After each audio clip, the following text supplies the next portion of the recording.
of Strange New World Season 2. This episode, I'm going to butcher the name, I do apologize, was amazing, and it is called Ad Astra Per Aspera. Totally said that wrong, but you guys know what it is.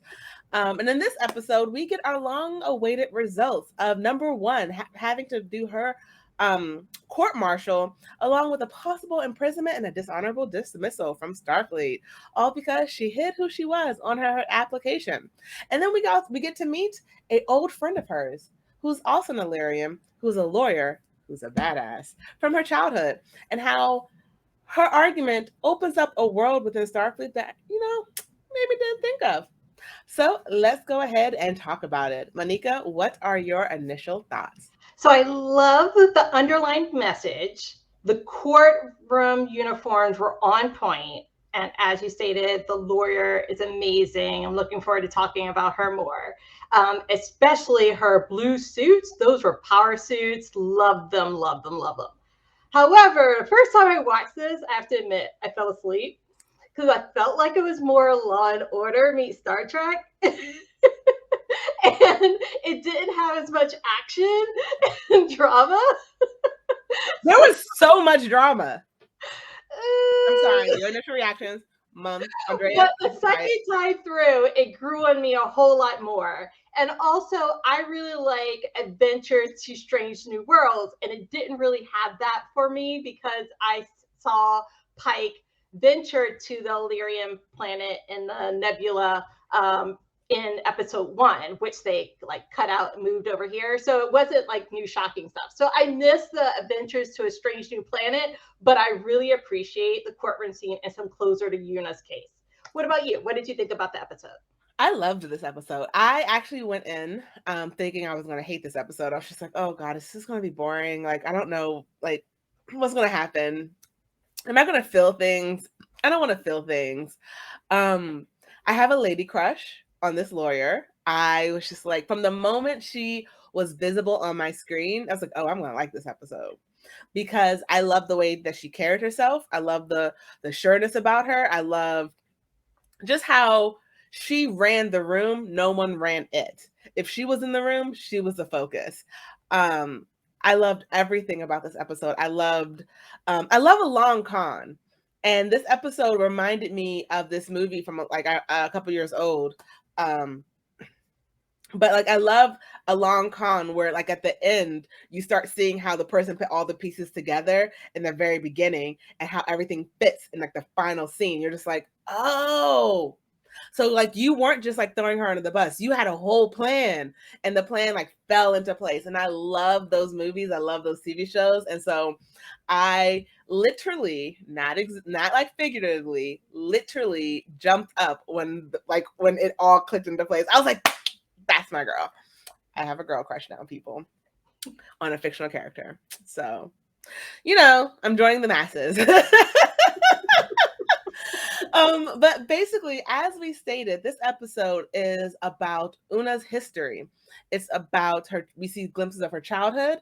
We hear glimpses of her childhood. We hear how she grew up. And then we also get to hear some people's thoughts about her, how sometimes the laws, just because there are laws, doesn't mean that they're right, doesn't mean that they're just.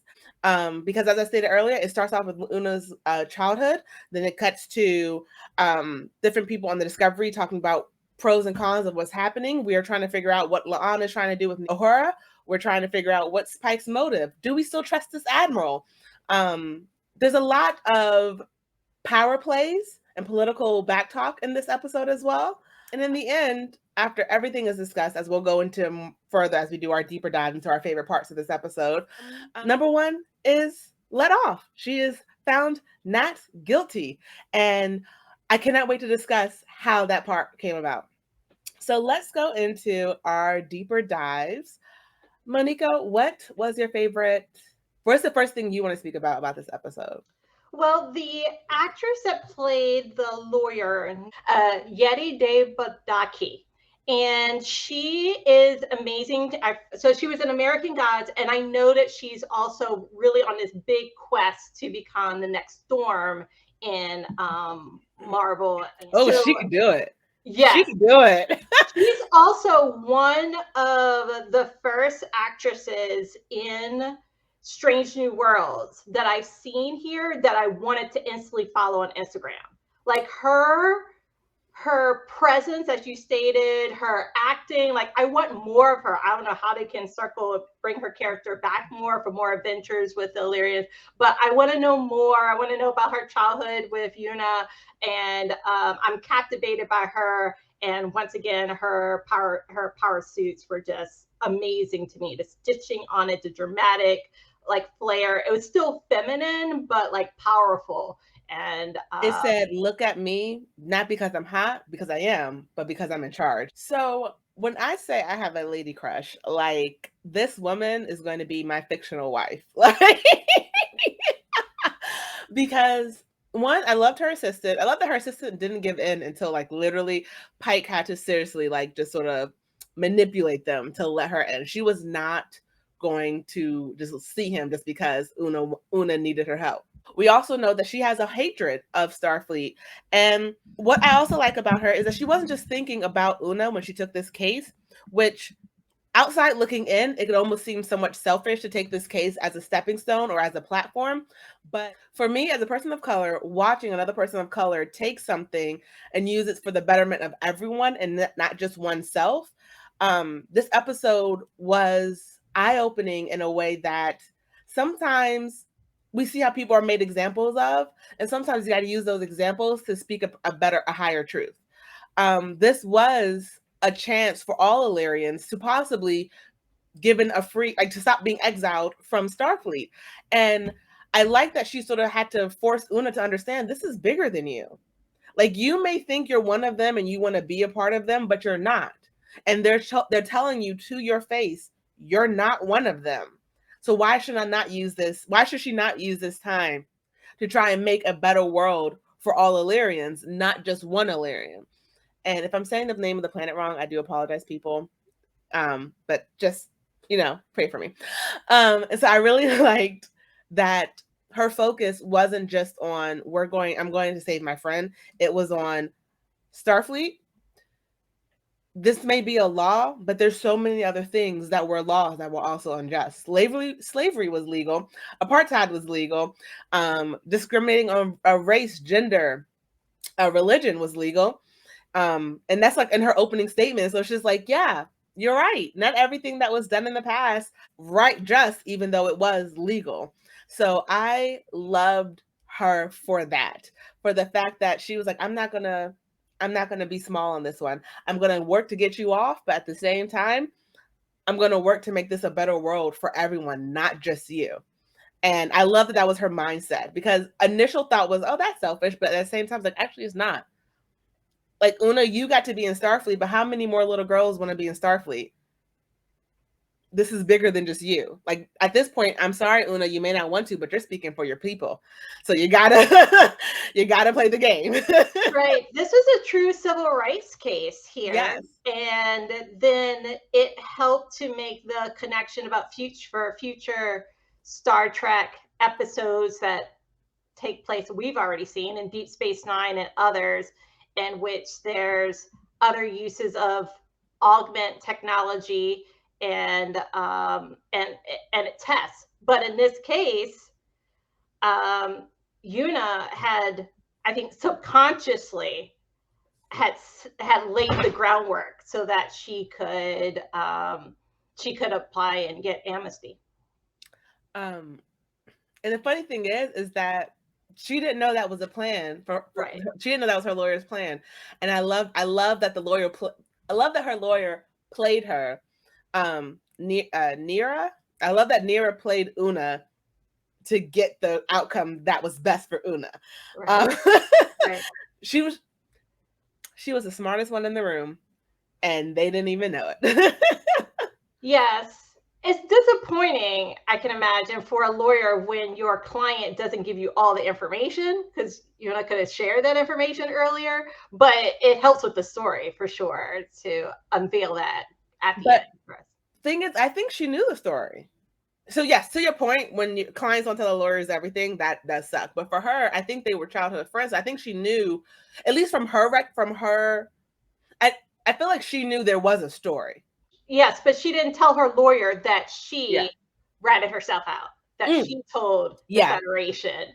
And that just goes to show how predictable Una is, that her lawyer, who her friend Neera, who hadn't seen her in years, knew she was the one who did it. Right. I love that. Yeah. Smartest person in the room. Don't ask questions you don't know the answers to, people.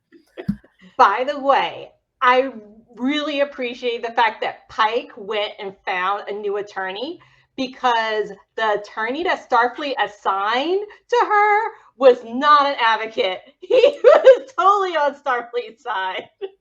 Okay, because like first of all, I was going to talk about that too, so I'm glad you brought that up, because while that deal did seem on paper a good deal, but it was still a disparaging thing on her record, and they were going to seal it, which means they were trying to hide it, and then they just wanted her to, like, you know, go away quietly. Yeah. And regardless of the fact that sounds good, or that's going to be the best deal you're going to get, you don't tell your client to take it like really in front of the person who's like offering it. The fact that the guy was like looking at his boss like he was scared of like, this is why in a court system, the person who's defending you cannot be working for the person who's prosecuting you. Right. It just does not work, because he's literally she was his boss. The other lawyer was like, looked like she was his boss.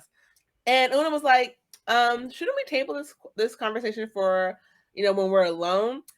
Because her lawyer was like, yeah, you should take the time. We're not going to get offered anything better than this.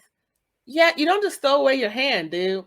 Right. And let's face it, too, Captain Patel, the attorney for the Federation, is connected to this. And you don't quite know how independent she is, because she has an affectionate relationship with Captain Pike. So you just don't know. It's better to have like a sidebar conversation, work it out with your attorney, and then return. Little does she know, when they returned back to the trial, they wanted her to serve prison time if she lost the case. 20 years in a Federation penal colony, a dishonorable discharge, and 2 counts of sedition. I just, like, again, like I said earlier, sometimes they use someone as an example, as, you know what, we're going to go really, really hard on this person, so basically warn anyone else from doing this again. They're ignoring her years of service. And it's like a funny story, like how you mentioned earlier that it's like a civil rights case. She thought she was privileged enough that her record would speak for itself, that she didn't have to really prove anything, and she did. And it's like, goes to show, like, sometimes people think, oh, well, I've never done anything wrong, and I've been such a good employee or I've been such a good citizen that, okay, this is my first offense. They don't care. You're absolutely right. She served for 25 years as part of the Federation. She received several awards. She was like mentored by admirals, and had worked up to the second in command of the Enterprise, like a big ship. And because they look at the situation all the time when they break Prime Directive rules. So on this half, we're going to talk about Admiral April. And I'm not going to lie, this man in the first episode 1 and all the previous times I've seen him, I was like a ride or die for him. And now, not so much. Because he showed that he was a company man.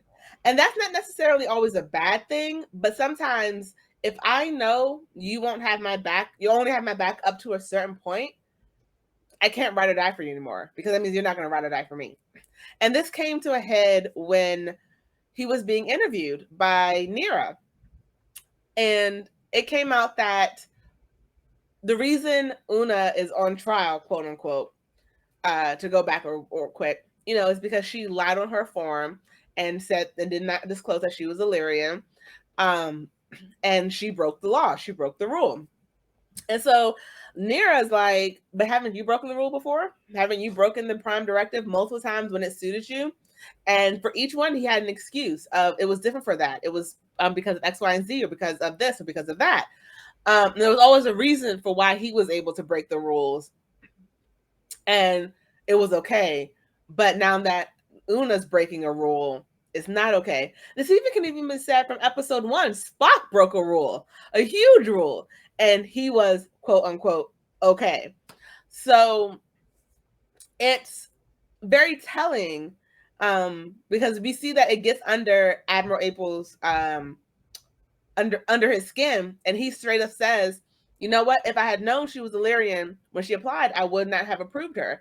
And later, when he's talking to Pike, and he's like, "You got that lawyer?" and Pike's like, "Yes." And we can tell the admiral is upset because Pike offers him the drink. He just sort of walks out. He was like, it's a sad thing that they won't get to hear about how she saved lives on this mission. And I was looking forward to telling that, and like, they'll never know now, but they will know because they have her record. They do know. It was like, Admiral, like, you are being a company man who wants to be upset that it was shown where your loyalties really lie when it comes down to it. Because you could have said, at that time, would I have said yes? No. Now, knowing what I know now, or like my mind has been broadened, I would have approved her, or I would have fought for her to join. And so essentially the lawyer was right. The reason Una's here is because you're racially profiling her. But what did you think of Admiral April? Do you think he put his foot in it, or do you think he was doing the right thing? I think he was taking it personal. Mm-hmm. But the lawyer, she was just doing her job. Like any good lawyer. If you want a lawyer who will, by any means necessary, help you win your case. Find a technicality. You want someone who's going to fight for you. Yes, fight for you. Be your number one advocate. He's taking it personal against Pike and against Una. And he has to know this has changed the way they view him now. Like everyone on the Enterprise, because we find out the Enterprise used to be his ship. So it's like we know he has a connection to it outside of Pike and Una. And he sort of, regardless of the lawyer's intention, he's the one who threw away his relationship. Right. He's the one who basically said, "I understand why you did what you did." Instead of like growing up and just saying, "I get why you did what you did," he's going to take it personal and walk out on Pike like that. And I think we're going to see this tension come down the road a little bit more. I do believe he's going to need a come to Jesus moment, and he's going to have to, like, I think, ask for Una's forgiveness. I do want that in some way, shape, or form. And Una's going to just give it no matter what. Right. But I want him to address the fact that when push came to shove, you basically just said it didn't matter all the good she did on the stand. You were going to deny her anyway. So that negates what you said in Pike's office about how no one's going to hear her record anyway. Like now, because his whole testimony has been scratched from the record. The tension I thought would occur in the storyline would have been between Captain Patel and Captain Pike. I thought because of their personal relationship, there could have been a rift in their professional relationship and their personal relationship. But they were both able to keep their to keep it kind of separate. And even though they talked over drinks and did this kind of role play, they didn't both seem to, like, I don't know, take it to heart. Because in the end, you could see the two of them next to each other. So. And I have to say, she was smart. Captain Patel was very smart in how she questioned Pike over dinner. Yeah. Because Pike is a Boy Scout. He has his intentions are good. And that story that he told her led right into the question that would be his entire undoing. And it's like, he didn't answer, but Patel knew the answer. She knew the answer and was like, this is why you have to let other people do the talking. You can't go up there because you're going to say something that's going to reveal that you knew. I thought I wasn't going to like her. She's growing on me. We're team her and T'Pring. Going to the meat of this episode, my favorite part of this episode, which was the ending. For the fact all the pieces came connected. And so to get to that part, we had to hear Una's story. We had to hear how, one, we had Neera, the lawyer, tell everyone it's not her fault that she's Illyrian. It's not her fault that she was augmented. She was augmented before she was born. So you cannot punish someone for a decision they never made for themselves. So one, I like that she pointed that out in court and it's on the record. You're punishing these people for something, or you're punishing her in particular for something she had no control over. Two, it's mentioned between her conversation with Pike, back in her office, that Starfleet knows what will happen to Illyrians if they try to take away their augmentation. So they know, like Starfleet knows what will happen. So like they know Illyrians have no choice but to remain augmented. Whether or not the next generation is or is not, does not negate that the people who are alive cannot change that fact about them, or they will die horrific deaths. And so all that to say, going into Una's testimony, we hear her talk about how when she broke her leg, which is a flashback back to the opening scene, that her parents could not take her to a normal hospital because they would run her DNA and get her genetics. We see that this little girl was suffering with a broken leg because she was not able to get medical treatment because of who she was. We hear, and that had to tug on heartstrings. We hear about how a 10-year-old and his parents were arrested. A 10-year-old was arrested for being something he had no control over. He was a child. And that was someone that Una knew. How she tried to break up a fight, how things got so bad, how she felt so unsafe that they separated the city. And for some reason, her family wanted to stay with the non-Illyrians.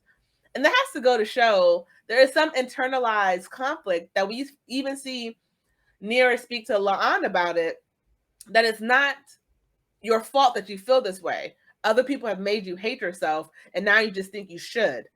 But no, be strong in who you are. And then at the very end, they ask Una the question, did your captain know? And that was from the Vulcan admiral, who Spock doesn't like. And if Spock don't like you, I don't like you. I do not care. There is no coming back from that. The moment he was like, oh, he just rubs me the wrong way. I don't like him. We don't like him either, Spock. On your side, no matter what. Una has to admit that, yes, Captain Pike knew. And again, pieces falling into place, because we get the lawyer with the Starfleet's own code of seeking asylum, and then the questions in the story that she had Una tell checked every single one of those boxes, and how the admiral of this Vulcan admiral played into her plan and got her to speak to her captain about it. And when that all clicked, I was like, oh yes, this is why I have a girl crush on her. Because I had my crush before she started. I will say that. I was like, before the ending happened, I was like, oh, I like you. What did you think when everything was coming together? And you could see Captain Patel understanding where she was going with it, because he saw her smirk. What did you think of all of that? Oh, so I reconnected with the story because the first time I fell asleep, but I reconnected once I learned that during this court trial that we would learn more about Ketoul's backstory and Una's backstory. Mm-hmm. And I think the lawyer Ketoul, I think her brother was the boy that was cousin. Yes, because they have the same last name. I'm assuming, but it could be just a kin, but they have the same last name. And I could see by the facial reactions of the lawyer that she was then more vested into the story, and she was asking more questions. And so I appreciate the fact that we were able to get this kind of unraveling of the characters, like the way they separated. As friends, and now returning together. So I kind of like that without necessarily a lot of scenes, a lot of flashbacks, a lot of other types of storytelling. So I thought that was cool. The admiral, the Vulcan admiral, he was very logical. And I didn't like when he put his hand on Captain Patel's shoulder to, I guess, encourage her to object. and like other ways in which he kind of trumped her. That was like a power thing. I felt like that was a microaggression. So didn't like that. But you see that in lots of leadership roles, right? And he wanted to win this case. He is adamant that he needs to draw these certain lines, and he wanted to take over the case, and he made it physically so because he then stepped in to take over. I definitely think so. I feel like the lawyer won that admiral over, and this could be just me. I felt like she won him over with the logic that she said from that subsection. Before that, I feel like the admiral hated her. Even now, I still feel like the admiral hated her. But I feel logically, he was like, "Crap, her argument is sound. I have nothing I can do anymore." So it's more of I respect the game, but I don't like that I lost. Yeah, that's a really good point because it does literally check all the boxes, right? Yeah. I appreciate it also in that scene, the fact that that Leanne gave her a book. So it shows that physical books persist into the 23rd century. And like she was able to open up the book and ask the other side to read it. Once again, that's like a scene from Law and Order. But I thought that was classic. Like, okay, you're going to read this evidence back to me, and then we're going to check all these boxes together. I really, really, really like this episode. Like more than I honestly thought I was going to. And I have to say, I think it's setting up some things for the future. And I think we're going to see this lawyer again. I think we're going to see her because like Pike mentioned, there were other cases she had. And this was going to put her on the map. And I think there's going to be other Illyrians who might use this as a way of getting asylum and keeping their jobs. And I have to say, I really liked at the very end when Una came back onto the bridge and they called her number ones on deck. And as her lawyer was leaving, she got a standing ovation from the people she despised. And you could see that it was starting to change her mind. And you have to see how touched she was as she got an ovation. Because like normally you see the person who is let out, everyone gets those hugs. It's like, thank you. I'm so happy you're here. I was expecting the claps to be for only Una, because she's the one who's back onto the ship. But they saved all of their praise and applause for her lawyer. And I really like that. Enterprise is all about teamwork. And without the lawyer, Una would still be she could be in the penal colony with that other attorney. So it took a We don't talk about that attorney no more. Right. Hey, Pike sacrificed himself. What if, he needed oxygen. He was on like the last 1%. So they all came together to help make this happen. Leanne, everybody, to help close this. And I also, like you, I like that scene at the end. And also Pike like hugging her really strong and then hitting her shoulder like buds. It's like, and then walking away. That was sweet. Final thoughts before we end this episode? Yes, and it's back to something that I mentioned in the last episode and then at the very beginning of this episode.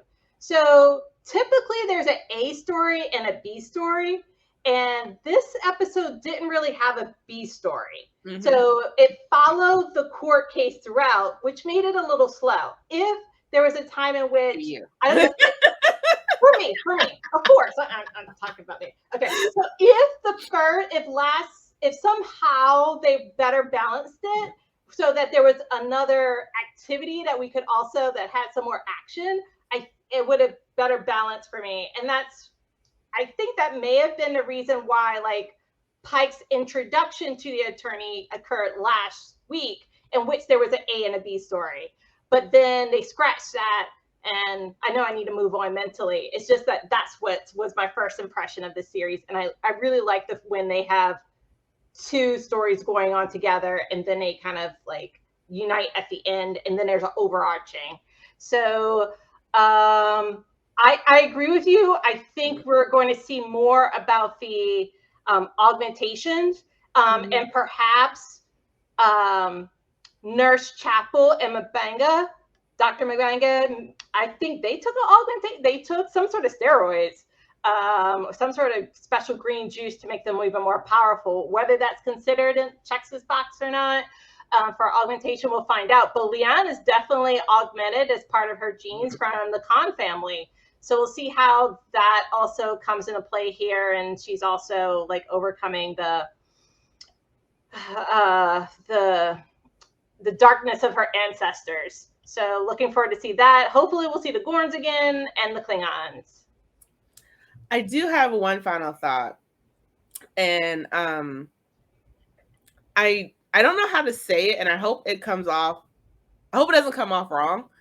I think this episode, going back to how you mentioned this episode was like a civil rights episode, it's very interesting that Una's character was so obsessed with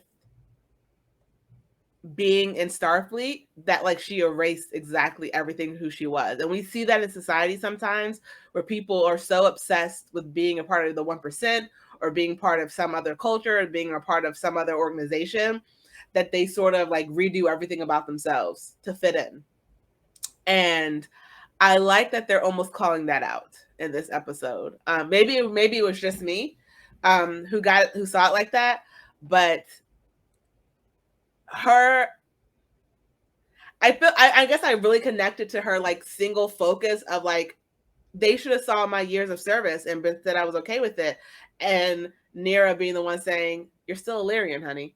It don't matter what you do for them; they're still going to see you as what you are. And I just really felt that like line throughout this episode, and it took. I don't even know if Una really fully understood at the end that she still wasn't really considered like the rest of Starfleet, not the Enterprise, but the rest of Starfleet will consider her just Illyrian. And I don't know if that theme has hit her or if I'm just saying it. But I think this is going to turn into something bigger to where I think Una's going to have to come to terms with it's okay with being Illyrian and not to tamp that part of herself down to fit in with everyone else. That it's okay to be proud of who you are, regardless of what anyone else thinks. And I think that's a theme that she's going to have a hard time coming to terms with. I know La'an is starting to do that, but that's just something that really sat with me throughout this entire episode. Was you have people from the same culture, one who's like embraced exactly who she is and is proud of being Illyrian, and someone who's just like, I may be Illyrian, but that doesn't mean, but I'm also a really good Starfleet person. Don't just think of me as Illyrian. No, think of me as Illyrian and a Starfleet person. Like, so that's my final thought. So your statement though reminded me of one other thing, and it's really a connection to the other people in the crew. And I felt as though the folks that were watching the trial was limited to like the bridge crew and the main characters. And I wish there was other people, because I know that as a first officer, she would have connected with other people on the ship. So I wish there was other people that could have even given her an applause when she returned to the ship or were able to watch the case. And especially with civil rights cases, I know that there's right now, whenever there's a civil rights case, we binge watch it. We watch it on streaming, on television. And I think it would be in everyone's mindset. So it would be hard to focus on work when your number one could possibly go to jail for 20 years, right? So I'm hoping they'll deal more with this upper decks and lower deck situation when lower decks unites with Strange New Worlds. I'm so excited for that. I want to see live action Boimler. So, like, at first I was really apprehensive about it, but like, I want to see Boimler, and like, I want to see how Jack Quaid acts as Boimler in real life. I just need to see it. For an entire episode, I need him to be this flailing, hyperactive, type A person in real life. I need to see it.